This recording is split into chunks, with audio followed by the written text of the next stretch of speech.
जितने यहाँ पर जो मेला हुआ था उसमें जो विचार हुआ था कि सबसे पहले प्रश्न रखा गया था कि ब्रह्म विचार मेला ने किन किन पदार्थों से बनाया है और क्यों बनाया है। तो इसका उत्तर कोई मुसलमान और ईसाई नहीं दे पाया। अच्छा, आर्य समाज के पास इसमें उत्तर था कि इस बनाने दुनिया को बनाने वाला परमात्मा और बनाया किस पदार्थ से गया, वह प्रकृति। प्रकृति उपादान कारण है। भाई बनाने के लिए तीन चीजें आवश्यक हैं, एक बनाने वाला और जिस पदार्थ से वो बने है? हाँ, तो अब उसमें यह है कि बनाने वाला जो है वो परमात्मा है और उसका उपादान कारण क्या है, प्रकृति है। जैसे घड़े को कुम्हार बनाता है तो कारण कौन है, जो कुम्हार है उसका कर्ता, और उपादान कारण कौन है, मिट्टी, जो घड़ा मिट्टी से बन रहा है। तो ऐसे ही संसार को बनाने में बनाने का कारण जो है वो परमात्मा है और बना किस पदार्थ से है, उपादान कारण क्या है, वो प्रकृति है। तो उपादान कारण प्रकृति है और बाकी सहयोग में जितने सहयोगी कारण होते हैं उनमें जैसे चाक है, डंडा है, ये सहयोगी होते हैं। तो ये जवाब कोई नहीं दे पाया था। अच्छा, यही प्रश्न एक बार ऐसा हुआ कि जनवरी में शायद 21 जनवरी थी और ये ओशो नहीं, ओशो का एक चलता है पतना, और ओशो के कई जगह अनुयायी हैं। तो ऐसे ही एक शाहजहांपुर में भी अनुयायी थे, उन्होंने वकीलों का एक वो बना है हाल कचहरी में, उसमें बैठक आमंत्रित की थी। तो उसमें के सक्सेना भी थे आमंत्रित। तो उन्होंने हमसे भी कहा कि भाई चलो, तो हमने कहा चलते हैं भाई। वहां जब गए तो उन्होंने ओशो मत को मानने वाला एक सन्यासी बुलाया था, वो प्रचार कर रहा था। उसने अंत में ये कहा कि आप लोगों पे कोई प्रश्न हो तो हमको एक पर्चे पर लिख दो ना, उनके हम जवाब दे देंगे। तो लोगों ने अपने अपने प्रश्न लिखे, हमने भी लिख दिया। तो हमने यही लिख दिया कि जो संसार की जो रचना हुई है ये किस कौन से पदार्थ से बनी है। अच्छा, आप उसने तमाम जो लोगों ने प्रश्न दिए थे उनके उत्तर तो लिख दिए, लेकिन हमारे प्रश्न को उसने कहा कि भाई ये है, ये थोड़ा जटिल प्रश्न है, अब हम यहाँ से जाकर के इसका उत्तर भेजेंगे। और आज तक उसका कोई उत्तर नहीं आया। तो आज समाज के पास तो ऐसे ऐसे प्रश्नों के उत्तर है जिन्हें आज के कोई मतांतर वाला उनके जवाब नहीं दे पाता है। और ब्रह्म विचार मेला पर यही मुख्य विषय था। यहाँ पर 5 प्रश्नों के उत्तर उन्हें देने थे और 5 पर भी कोई टिक नहीं पाए। और यहाँ से घोषणा हुई थी कि स्वामी दयानंद के सिद्धांत सबसे अच्छे माने गए और उनको विजय मिली। मतलब ये एक ऐसा शास्त्रार्थ था जो विदेहियों से हुआ। बाकी जितने जो शास्त्रार्थ यहाँ हुए थे, काशी में हुए, उनके अन्य जगहों पर भी हुए, तो वो शास्त्रार्थ उनके पंडितों से ही हुए। लेकिन यहाँ का जो शास्त्रार्थ हुआ था इसकी ये विशेषता थी कि ये विधर्मियों से हुए, मुसलमानों और ईसाइयों से हुए। बाकी तो उन्होंने अपनों से ही किए थे शास्त्रार्थ। ये वो शास्त्रार्थ था जो मुसलमान और ईसाइयों के मध्य हुआ था और इसमें स्वामी दयानंद की विजय हुई। और इसमें सब बाग उस समय यहाँ पर था, सारा बाग था और इसमें हजारों आदमी, लोग तो कहते 1.5 लाख आदमी हुआ जमा।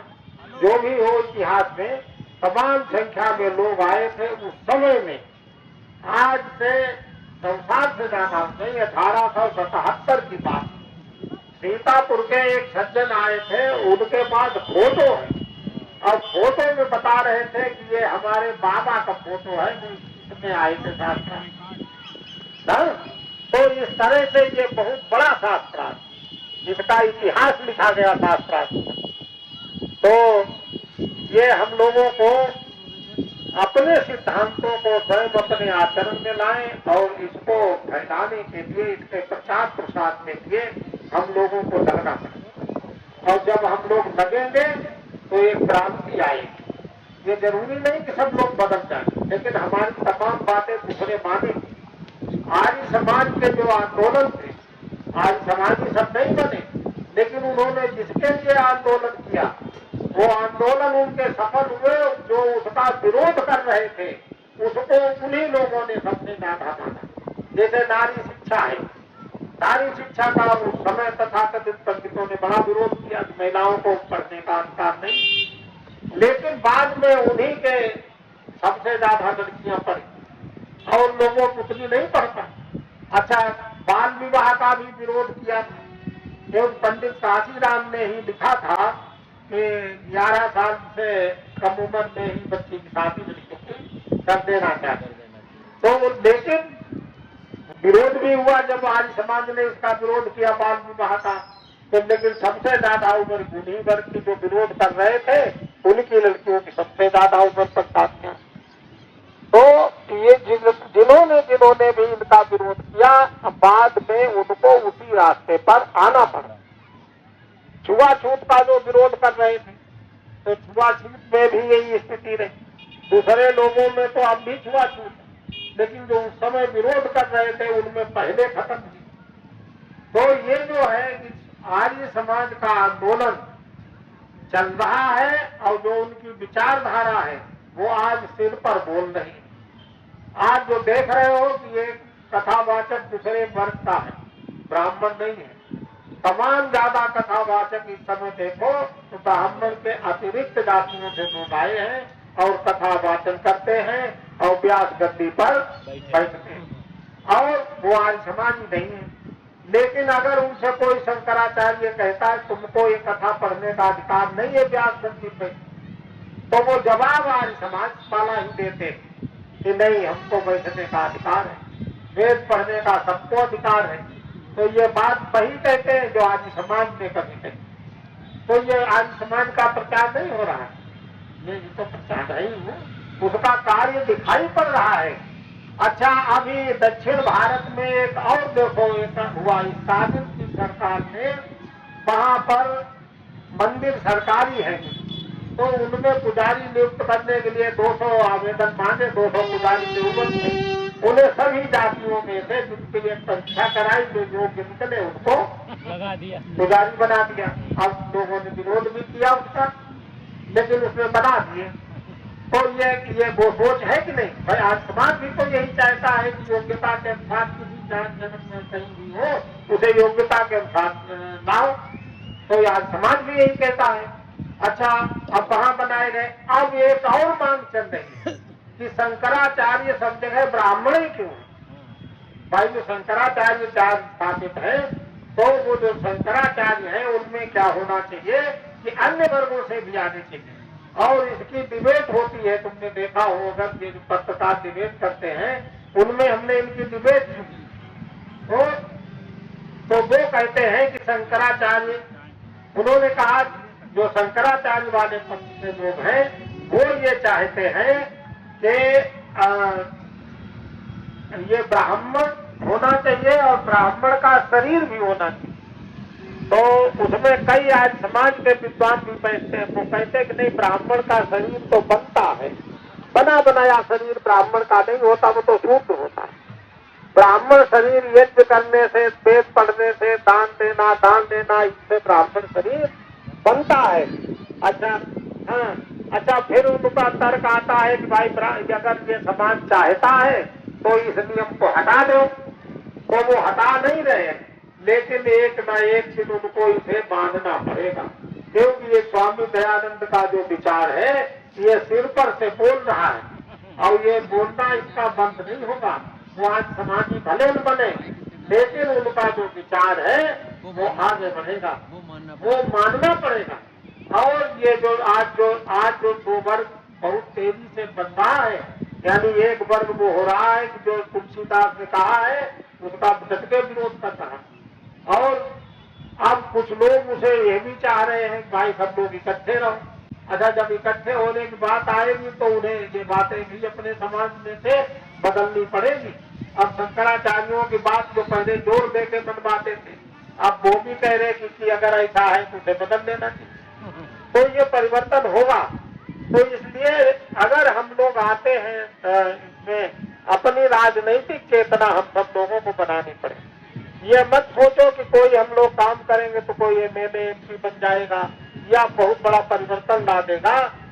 तो अब समस्या एक ये पैदा होती है कि हमारे यहाँ जो नवयुवक आते हैं तो उनके सामने रोजगार की समस्या, क्योंकि वो रोजगार में जब आते हैं उनके पास बेरोजगारी होती है, तो वो समाज का काम करें कि वो अपने घर का काम करें या अपने पेट पालने का काम करें, ये सबसे बड़ी समस्या है। और ये समस्या सभी के सामने रही। एक भारत वर्षों उन्नति कैसे हो सकती है, अगर ये पाठ पढ़ा हो हिंदी किताबों में, कक्षा 9 में है, भारत वर्षों उन्नति कैसे हो सकती है, ये पाठ था भारतेंदु हरिश्चंद्र का, और प्रताप नारायण मिश्र का है बात।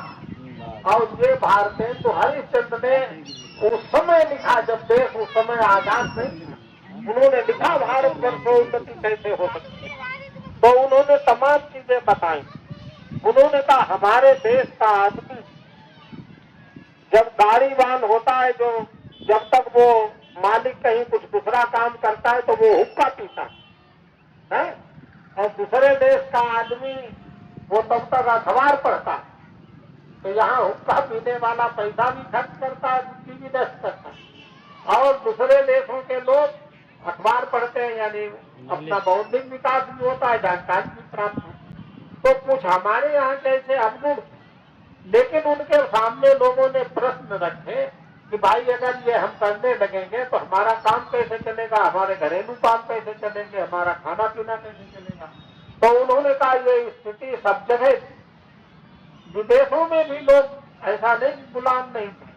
भाई जो इंग्लैंड है, ब्रिटेन है, इसका पूरी दुनिया पर राज्य, लेकिन उस पूरी दुनिया पर राज्य होते हुए भी उसने अपने को बनाया, आगे बढ़ाया, और रोम का गुलाम था, रोम को उन्होंने हराया, और अपनी संस्कृति, अपनी भाषा, सारी अपनी उसने चीजें स्थापित, और फिर पूरी दुनिया में उसने राज्य स्थापित किया। तो हम लोगों को क्या चाहिए कि हम अपनी संस्कृति, अपनी सभ्यता, अपनी भाषा को स्थापित करने के लिए संघर्ष करें। तो एक ना एक दिन हम उस तक पहुंचेंगे और कुछ अपने जो हमारा जो लक्ष्य है उसे प्राप्त करेंगे।